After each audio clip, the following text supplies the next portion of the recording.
রাজধানীর ইউনাইটেড হাসপাতালে বাংলাদেশ জামায়াতে ইসলামীর আমির ডাক্তার শফিকুর রহমানের ওপেন হার্ট সার্জারি চলছে। শনিবার 2 আগস্ট সকালে হাসপাতালে নেওয়া হয় তাকে। সঙ্গে আছেন জামাতের সেক্রেটারি জেনারেল অধ্যাপক মিয়া গোলাম পরওয়ার, নায়েবে আমির ডাক্তার সৈয়দ আবদুল্লাহ মোহাম্মদ তাহের সহ দলটির শীর্ষ নেতারা।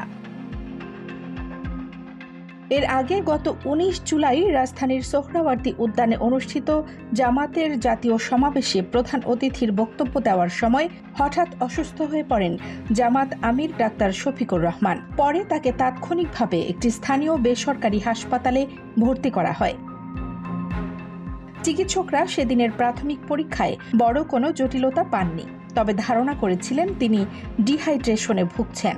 এরপর ধারাবাহিকভাবে তার বিভিন্ন পরীক্ষা নিরীক্ষা করানো হয়। পরীক্ষায় ডাক্তার শফিকুর রহমানের হার্টে 5টি ব্লক ধরা পড়ে। এসব ব্লকের মধ্যে 3টি বেশি গুরুতর ও 2টি প্রায় 50% মতো ব্লক। গুরুতর 3টি ব্লক অপসারণে বাইপাস সার্জারির সিদ্ধান্ত নিয়েছেন চিকিৎসকরা।